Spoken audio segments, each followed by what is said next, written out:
How have you found approaching stockists, and what's your game plan been in terms of getting your hot sauce into stockists?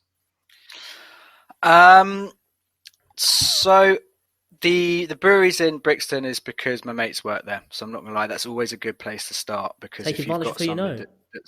that's it, and and you'll find that they're more interested in rather than charging you loads of money for the privilege, just letting you give it a go, and you end up finding that most of the money comes back to you, which is great, because it means in those early days you can reinvest that into media and the rest of it.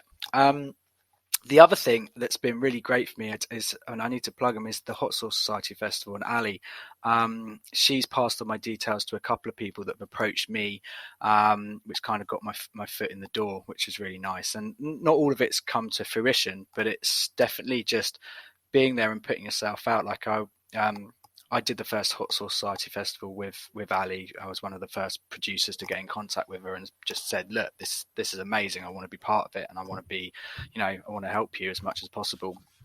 And that was, I'd only been, I think the first one I did, I'd only been producing 3 months. I'd never been to a market or a festival in my life, and it was mayhem.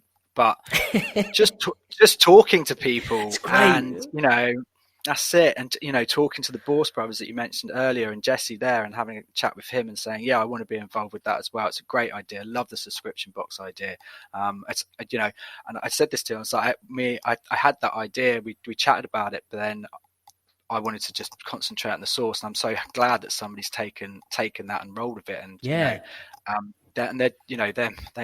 they make me laugh every day. Those guys, they're really funny, and Mate, they do some great funniest posts. IG posts.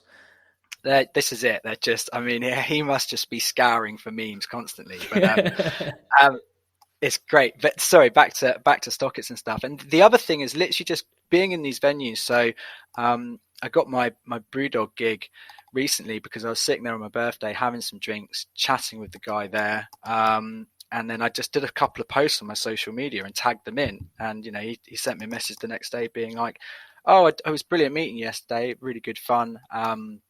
Didn't realize you made hot sauce. We're actually looking for someone for the moment, just to fill a gap in some time that we've got, because I think they're developing their own hot sauce anyway at the moment. So, and yeah, just having conversations. I think that's the thing that's got me so far, is just going in and having a chat.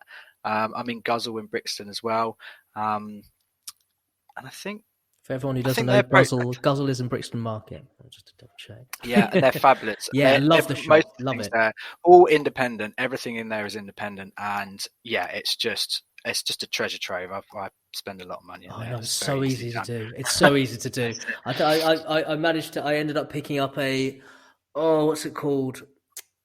Single variety. I think it was a single variety. Chili and lemon jam or something like that. And jam, the little jars. You know what? I actually gave it to my mum, and it became her favourite. And she put it on her toast in the mornings. Bless her heart. Amazing, mate, fantastic. You got good taste if your own mum's eating hot sauce. So I'm all right with that. That is it. Yeah, that's it. So approaching stockists and trying to get your hot sauces in there. Have you thought about getting into more restaurants and the on-trade? Yeah, it would be nice. I think wholesale is probably is a good way to go, because if you can wholesale, you're not spending so much time bottling. Bottles are expensive.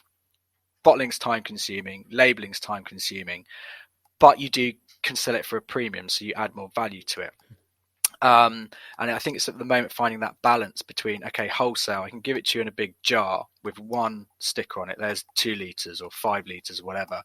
Obviously, your overheads stay the same pretty much, but you get a lot more time back for it, so you can do it cheaper to them. But if you get into that, and so with this pub that I'm hopefully will be have a relationship with afterwards, there's so many. The footfall there is, that's an extra 500, 1,000 people a week that you perhaps would never have seen, and they're getting to sample it already.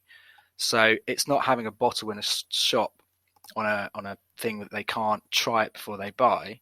If they love hot wings, and and they trust the venue that they're in does decent food, they're not going to give you something that's rubbish, because that's not how It's business not on works, is it? brand. Yeah, exactly. No. So, but then it gets it to that point, or even just having your bottle, like in Brewdog, just having a bottle there so that people can try it. That's brilliant, because it's no real skin off my nose. I haven't really had to do anything for it. They're buying the sauce and they're also advertising for me as well. And obviously I'm going to be advertising back and doing Instagram posts and bigging it up. And I'll go in there and have some sessions where I'll stand there and tout my wares and do a sampling thing to build up. It goes both ways, I think. So I think if you can find a relationship that you're both getting something out of it, that's really good, and especially for a small producer, because marketing, it's time consuming, and you can spend a lot of money. I don't think there's any upper limit on how much you spend on advertising. So to have somebody else doing it for you is probably the way forwards, I think, in